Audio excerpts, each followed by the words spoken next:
You're listening to the Comic Crusaders Podcast. I am your host, Al Mega, CEO of Comic Crusaders and Undercover Capes.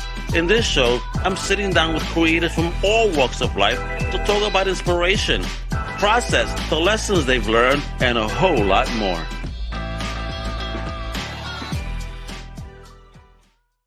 Wepa! What up, everybody? It's your boy, Al Mega. Thank you for coming on to the Comic Crusaders Podcast. And today, we got an amazing guest. Comic Crusaders Podcast is very diverse, right? Because today we actually have an entrepreneur. He's a change leader. He's a coach. He's a man that took it upon himself one day that quit the corporate world when he was making some stacks, people. And I mean making stacks. And he said, I'm out and I'm going to build something. And did he build an empire or what? I am so happy and honored to have the man behind the Trusted Toolbox. The one, the only, the legend, Chris Lalomia. What's going on, kiddo? How you doing? Hey, man. That's awesome. I love that input. I love that feedback. And I love that intro. Man, I'm all jacked up now. Let's get it. It's like a wrestling match. You're about to take on Hulk Hogan or Booker T or The Undertaker, and you're about to kick some butt. Let's do it. Let's do it. So, Chris, my big homie, where you from originally? Where you were born and raised? Born and raised in Jackson, Michigan, 60 miles outside of Detroit. Went to school up in the Upper Peninsula, Michigan. Got too cold. Ended up in Charlotte, and now I currently live in Atlanta. I've been here since 2001. Okay, bad. So you move around along the East Coast a little bit, get and moving down, getting warmer and warmer when you come into Florida. Yeah, I think it's on the way, baby. I think it's on the way. I mean, it is the land of retirement, apparently, but you're far from retirement, man, because you're kicking ass. So, how is it growing up where you were growing up at, man? So it was great. It was a great place to grow up. I had a mom and dad who really gave me a springboard to get up to be successful. A lot of people say their family didn't help them get there. My family did. They gave me a lot. How so? Were they people that told you don't get a job, be a boss type? No, they family? weren't.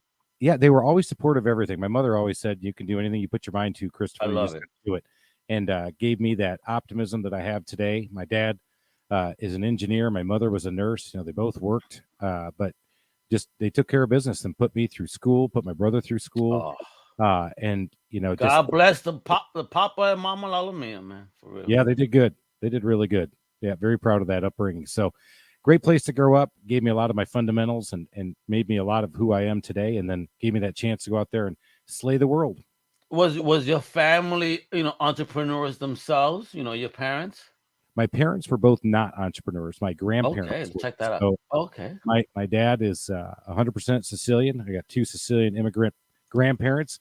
Both my grandmother and grandfather both ran their own businesses in Buffalo, New York. And I always sat there and went, wow, I'm going to do that one day. Bet. And that was, so they were my inspiration to go out and start my own business. And my dad, he came down and helped me get it going.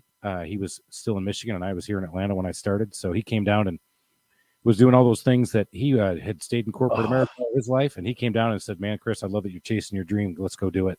Oh, wow. That's family, man. So what type of business was your grandparents in that inspired you? I'm interested in that now. I got to get some history on the family, kiddo. Here we go. This is awesome. So my grandpa had an auto glass repair business, but then he had a dump truck business in Buffalo, New York. My grandma. Oh, damn. He wanted to do a business as a big homie. He did. He was big time. Yep. And my grandmother, this is even more amazing. She did this niche thing where she made dresses for what they call the infants of Prague. It's very popular in the Catholic faith where you dress the baby infant Jesus up with these beautiful dresses. And I saw her sewing these things. She had rheumatoid arthritis, but she always came into the shop. I used to go in the shop with her as a kid. Wow. And she made this thing. It's a really niche market. And you know what the coolest thing is? I went to Charlotte, North Carolina, and walked into a church, and sure enough, one of her dresses was on the baby. Oh, Jesus. No way. How did that feel when you saw that at that moment? That was so cool. I couldn't wait to grab people and start showing it off. And that's my grandma.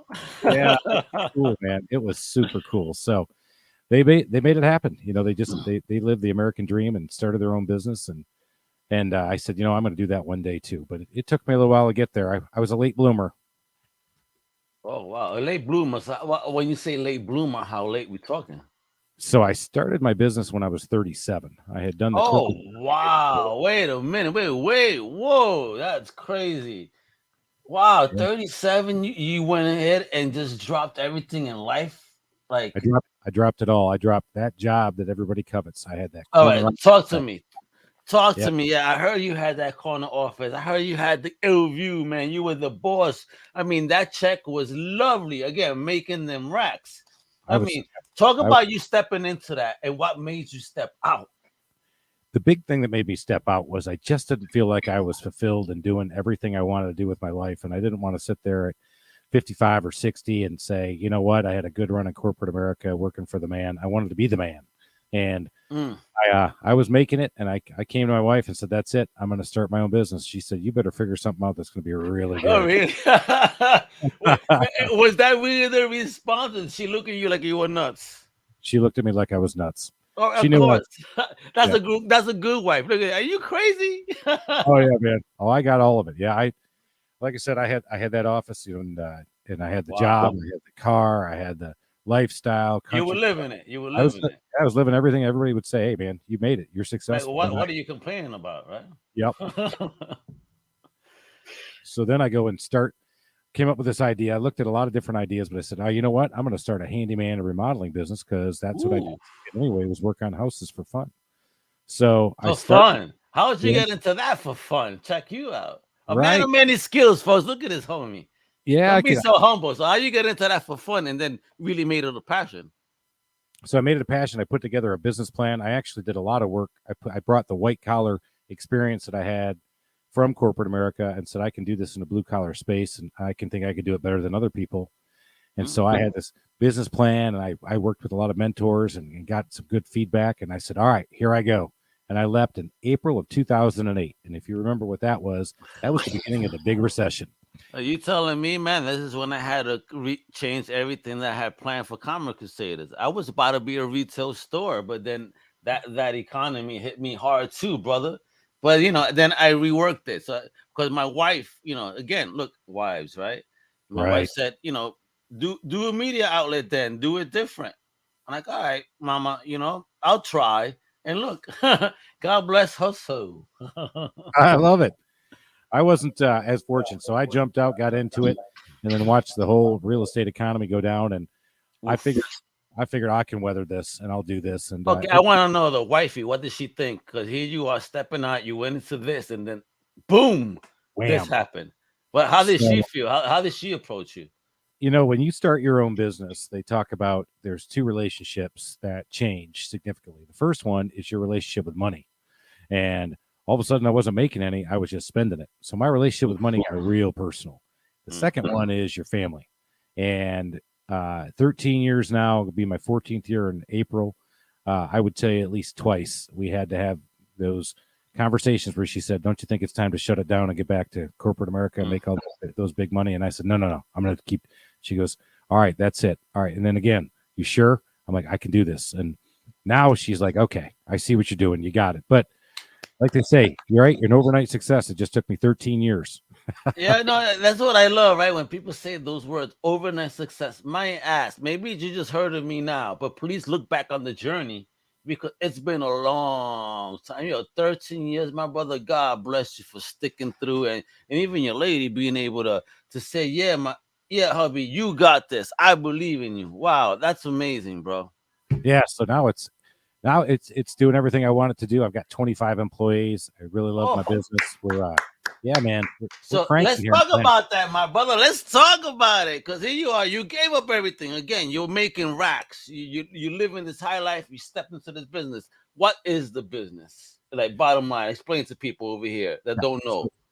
So we're a handyman company. I got 15 guys that go out there and they'll do everything from drywall repair to wood rot repair to hanging doors, changing out sink fixtures, maybe changing out garbage disposals, fixing decks. So we do all those small things around the house. And then we also do bath and kitchen remodeling. And I've got a remodeling arm now of the business.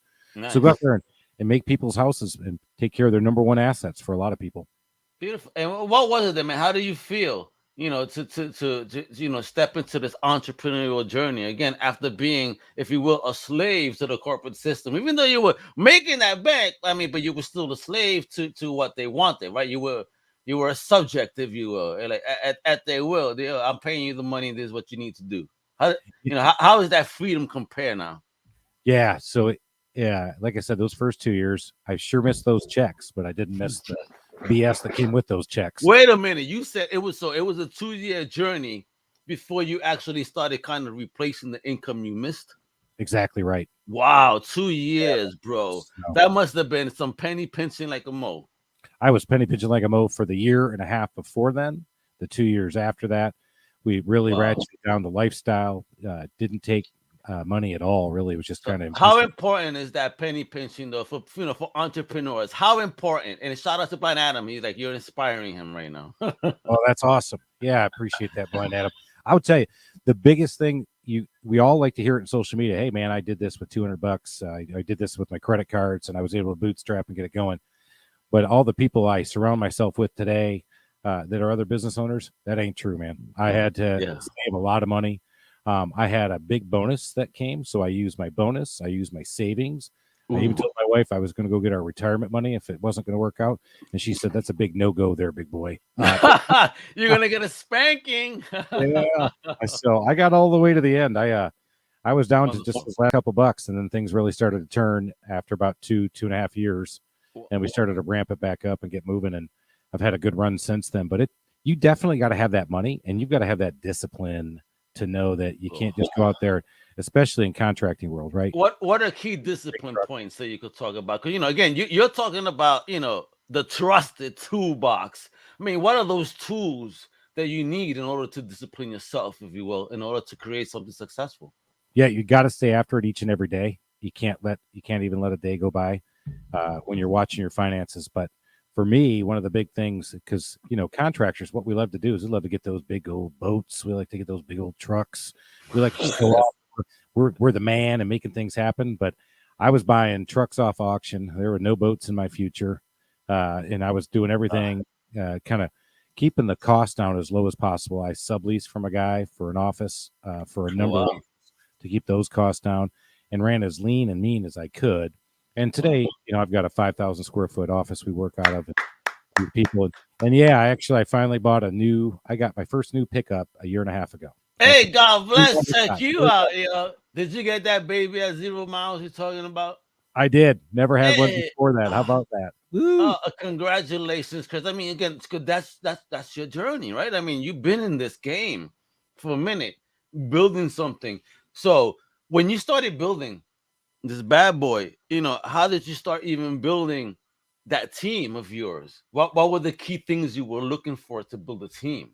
That's a great question. So in the beginning, I had some advice from a guy who says, you just go as long as you can until it hurts too much, then hire somebody. So I had a functional org chart. And on my functional org chart, I filled every box. I was the technician. I was the customer service rep. I was the accountant. I was the scheduler. I was the operations manager. I was the marketing guy. And then my first hire outside of the technicians was the CSR, the lady who's going to answer my phones and make my company sound great when they called in. Like, please, God, let me stop answering the phone. So filled in that one. And then I realized I can't do the scheduling anymore, but I'm a pretty good sales guy. So, nobody sells your business better than you. I went out there and I put myself in number one sales position, hired another guy and said, all right, man, you take care of these 6 technicians now that we're running. And he ran that up to 12. And then he said, man, I need some help. So we got a scheduler. So now we have an operations manager and a scheduler, and then 4 ladies answering the phones. And we still run lean and mean out of the office because these guys are taking care of business out there in people's houses every day. That's beautiful. And let me ask you here, brother, because obviously the past 2 years have been very rough. I mean, how have you segued in your business to survive this COVID situation, especially with what you do? Great question. So when COVID first hit, I didn't see it coming. March 9th, I was supposed to meet with this consultant buddy of mine, and he said, hey, Chris, can we do it on the phone? I'm like, hey, man, sure, why? He goes, dude, this is going to take me out. This whole thing is going to just kill me. I'm like, dude, what can I do to help? He goes, help. You're going to get crushed too, man. They're going to shut us down. And so on March 16th, I'd already had a plan. I had written it up by adding staff. And so I wrote it right back down. I laid a bunch of people off right away. And that's how did that feel, man? For real? Honestly, the first guy I laid off was my very first operations manager, and I was crying.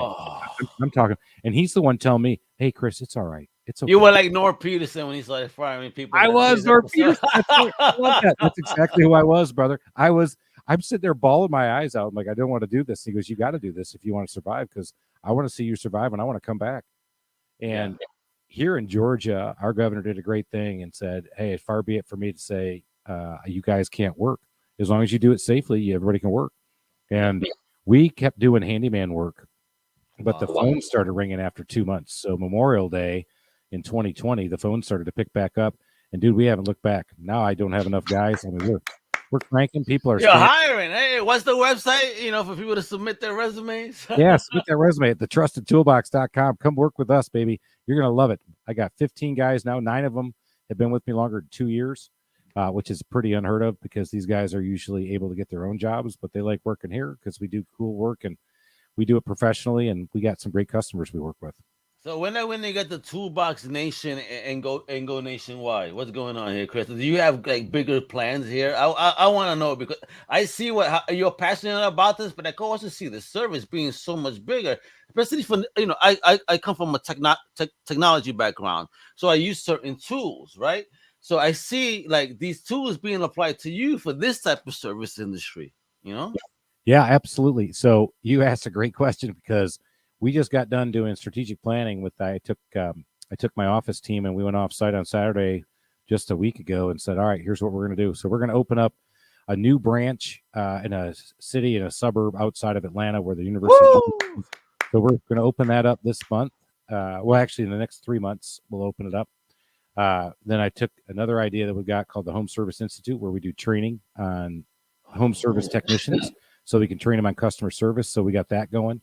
So yeah, man, I'm trying to keep it growing because I love it. Wait, with this training, then is this something it's physical, virtual? Is it both? It's virtual and it can be in person, but it really is training because all of us, all the trades. If you think about this, anybody comes in your house, right? Electrician, of HVAC, a plumber, somebody putting in maybe some floors in your house or cleaning your windows or doing whatever. We all have to work with people in their houses. And customer service is so key. And etiquette. You got to have it. So we said, you know what? I think professionalism across the board for all of us would help all of us. So we developed this Home Service Institute. It's a series of videos that you can use, or you can use our services to help you consult. And we'll help you get there, because what I've seen with my guys is I sat back and let my operations manager run all the training. And my guys, that's why they're sticking. They're sticking because they say, hey, man, I can make good money here. I can take care of my family. I can hit my own personal and professional goals. And I said, hey, I think we got a training business here. So I got my fingers in a lot of pies, and that entrepreneurial bug is still in me. And like I said, man, if you're not growing, you're dying. So I'm growing. It's a fantastic segue, man. I mean, and again, you do more than just the business, because here I see Safari Podcast, Zoo to Wild, and obviously we got the Trusted Toolbox and the Home Service Institute, as you mentioned. But talk about that podcast inside too. What made you take that dive? I love talking. Like right now, I'm enjoying this conversation a ton, and I want to get my story out there. I made a lot of mistakes, and I want to make sure I've shared some of those mistakes, and then I bring on other people who started businesses and share. They get to share their great ideas with me too, and I want to share with that. So the Safari Podcast, that's the Small Business Safari out there on any podcast that you guys want to go listen to. And I have a co-host who really gets me all jacked up, and we get all fired up. I start talking, and I'll tell all kinds of stories about the bumps, the bruises, and the successes and the wins. And then I wrote a book about my journey from leaving corporate America to starting this business, and I was just trying to get that word out. It's a pretty easy read. I've had a lot of people give me some feedback on it. It's one of the ones I would hope that more people could read, because it'll help them in any business you're in. Send it on over, please. I need all the guidance that I need, especially from people like yourself. What's the name of that book? When is it dropping? Has it dropped? Where can I get it? Give me that link so I can share. Drop it in our private chat, and I'm going to say hello there, just so you could drop it for me, because I want people to buy this book today, if it's available. It is available. It's on Amazon. I got a website called zootowild.com. You can go out there, and that'll give you the link right to the Amazon site to buy it. It's a read where it's going to read pretty easy. I put some gold nuggets in there and shared some of my war stories and all the bumps and bruises I had that will help you. And if you don't take something away from this book, I'm like, you'll find something. It's a pretty good read, because I wrote it for somebody like myself who doesn't like I like to read, but don't give me War and Peace, man. I don't have time for that. Yeah, And I'm thank you. As my teacher used to tell me that. She said, Al, again, this is so funny. It's how life segues. She used to tell me, Alex, you should be a journalist. Because when I used to submit reports, I was no run around. Like, get to the point. This is what you want to know. These are all the bullet points. Pop, pop, pop, pop, pop, pop, pop. That done. Here. She goes, oh, I like the fact that you don't run around shit. She told me like this. This is my dean. She talks to me like that. I like the fact you don't run around shit. You should become a journalist. You go to the point. And here we are years later, and all of a sudden I've taken this kind of segue to it. So, Miss Hamill, whether you're alive or not, thank you. If you're dead, rest in peace, because just thank you. Because that's awesome. That always stuck with me. Yeah, that's awesome. Yeah, that's a great thing. We all have people like that who inspired us one way or the other. I always joked about writing a book, and I'm not a writer by nature, but I plowed through it. And man, I'll tell you, the one thing I will say, writing a book is a lot harder than everybody says. It was like starting all over again. Great. This is right up our alley, because Comic Crusaders too. Obviously, we love comics, but we love writing and all that, and people. So how was that journey? How did you segue into that? What were your biggest stumbling blocks or learning curves, if you will? As you did that process. Yeah, I was trying to put the story together so somebody could follow it, and I have a tendency to go all over the board. That's just what happens. When you run your own business, you got a little bit of that ADD in you. So I was all over the board, man. I had 50 pages written. I gave it to this guy, and he said, "Whoa, dude, there's a lot in here, but wow, you're going to have to shorten it up a little bit." So I got somebody to help me out to give me a little bit more of that discipline so I could tell the story concisely. And like you said, and like I like to do, I start every chapter out with a quote. Then I'll talk about just the first paragraph, what that chapter is about. And if that's something that's going to ring with you, keep reading because the stories are going to be good. And if it doesn't, then switch to the next one, because I talk about my leap, my business planning process, then how to scale. Because in my business, man, you don't scale with robots and technology. You scale with people. And you better be a people person and a leader. And you better figure out how to get those people into position so they can be successful. And I talk about all the mistakes I've made. And one of my best strengths was my passion. But one of my biggest weaknesses is my passion. Because, hey, dude, I'll bless you out in a heartbeat. And I had to learn to do that a little bit. Ain't that the truth, my brother? And that's perfect, because that leads me to this question. Also follow Pod Match. Shout out to Alex, for being right there, bro, for this wonderful platform where we connected. One of your questions here, let me ask you. So you're talking about this. How did you know you would be successful? I felt like I had all the tools. I actually took a year and a half to figure out what I was doing. And I looked at it and said, all right, man, let's look at what I've done. Right. I've got the engineering background. I've done process consulting. I did large scale implementation. I ran a $20 million budget at the bank. So I had all of these tools, but I felt like I had the pinnings. But what was interesting, Al, is I started my business. I said, one of my strengths is going to be bookkeeping and accounting, right? Dude, that was my worst thing. I'm a great financial analyst. I'm a shitty bookkeeper. So I have outsourced that. You and me both, my brother. Cheers to that. So did I know I was going to be successful? I tell you, the thing that really hit me is that when you're in corporate America, you can't be an optimistic guy who's off the beaten path. You got to march with the team, going the right way. And if you so much as say, hey, what about going this way? They're like, no, get back in line. So you said, hey, listen, I'm more of a pessimist. I'm more of a realist. But what I found out about myself was when I got out there, running, bumbling, stumbling, had my wife sit there going, I think it's time to go back. I'm like, no, baby, hang on.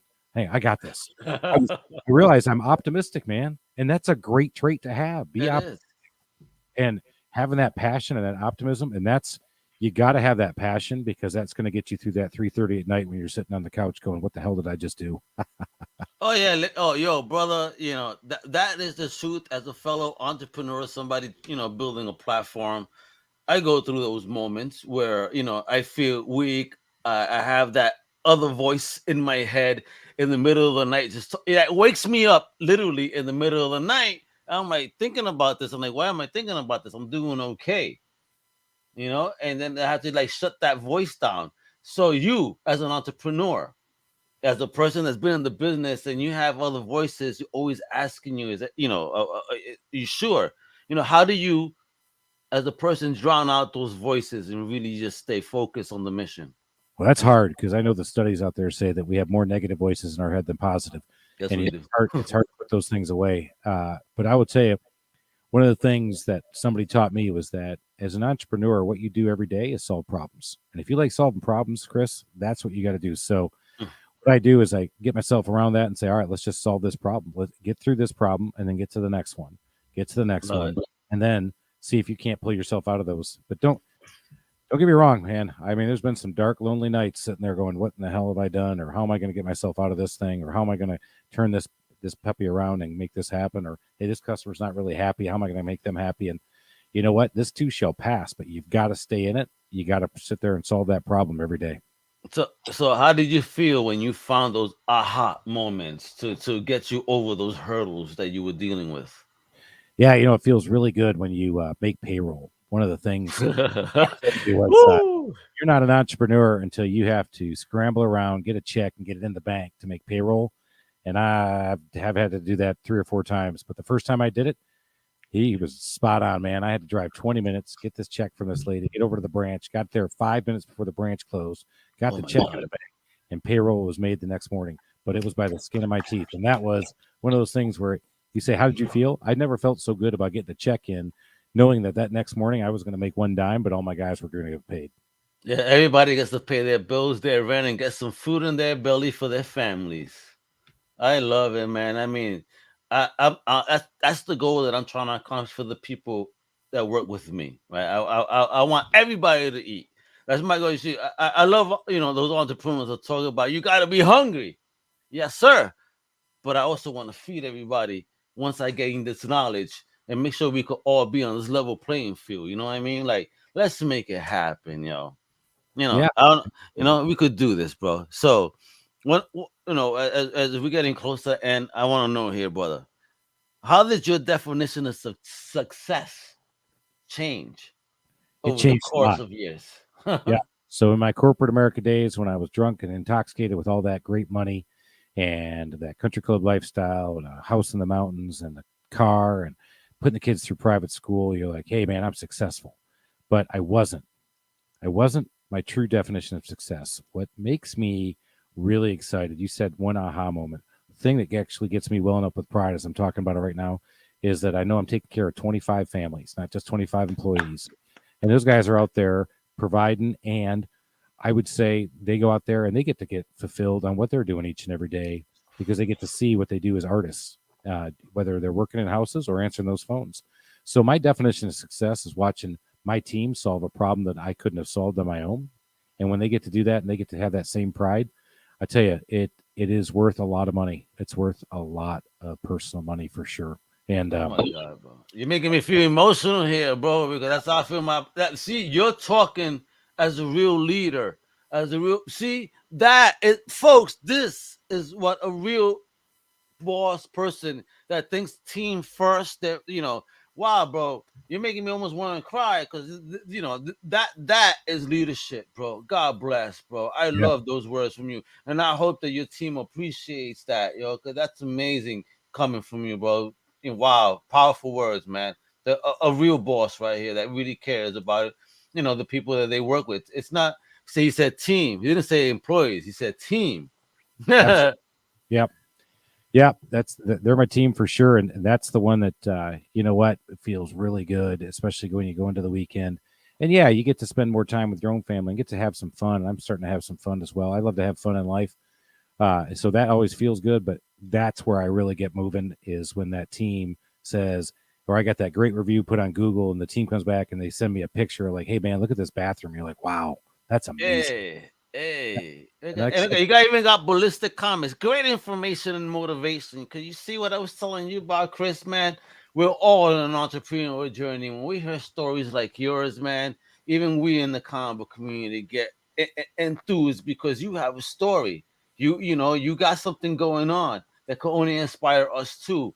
Because you are creative. I mean, home work, home design, home fiction, that is creativity.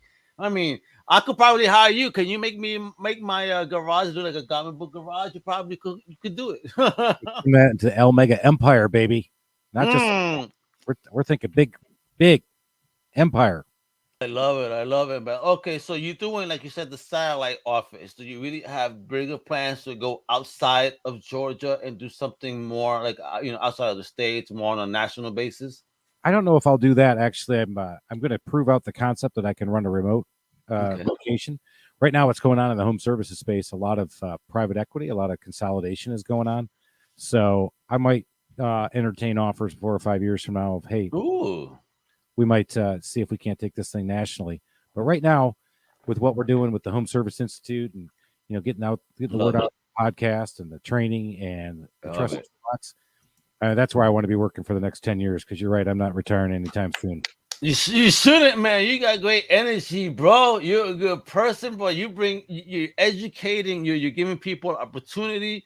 You're doing a fantastic service to everybody. Come on, I'm in Florida, but we need people like you out here. But that's what I'm talking about. Go national. We need folks like you doing some services out here in these houses out here in Florida, bro.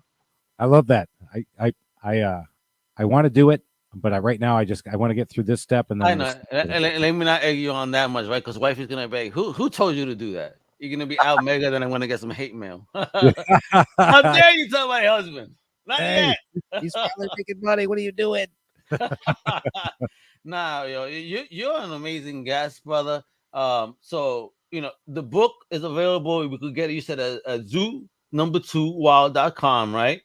Yep. And then if people are looking to get into this type of business and get educated, they go to homeserviceinstitute.com, correct? Yep. And then, of course, your business, where it's at, is trustedtoolbox.com. Yep. You can find me there.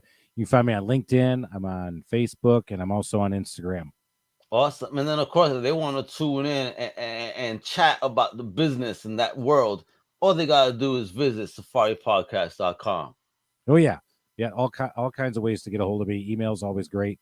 Love answering those emails. People always ask me questions, and always happy to spend 30 minutes with anybody who's thinking about it, because I'm an open book. I'll tell you everything. So for our listeners in your area of Georgia, right? Yeah, right there in Atlanta. In Atlanta, are there any current job opportunities? Absolutely. We're looking for technicians, project managers, and of course, I'm looking for a general manager to run my new Athens branch. Oh, folks, you hear that? Athens, Atlanta, ATL, right there. Check out these websites. Please visit the website, trustedtoolbox.com. Hit them up in the About section, contact us section, and hit them up. Hit them up. You're looking for work? There goes a true employer that cares about his employees. Love there it. We go. I'm digging it, brother.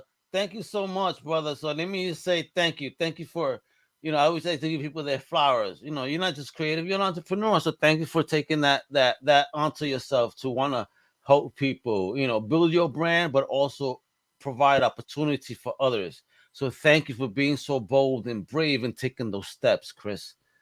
You're amazing, bro. Yeah. Well, thanks, man. This has been an awesome conversation. Yeah, I appreciate you coming on. For real, I've learned a lot. You inspire the crap out of me. I hope that one day Comic Crusaders could be at that level where I'm hiring people and feeding them, not just, digital content, but actually giving them some greenbacks via check. You know what I mean? I love it. That's right. People those stacks, baby. I love it. Yeah, let's make it happen. So everybody, once again, please follow Chris on social media. He's available on Instagram, Facebook, and Twitter at Chris Lalomia. Chris Lalomia.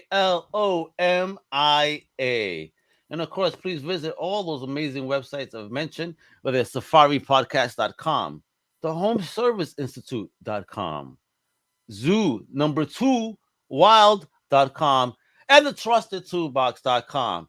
And with that, thanks everybody for hanging out today. I'm your boy, Al Mega, with the amazing entrepreneur, the extraordinary, one and only Chris Lalomia. Thank you again. Hasta la próxima, mi gente. Later. All right, man. Thank you for listening to the Comic Crusaders Podcast. If you like the content, please subscribe and turn on notifications. Also, please visit comiccrusaders.com and our extended podcast family over at undercovercapes.com. And also, make sure to download the Comic Crusaders app on the Google Play Store today.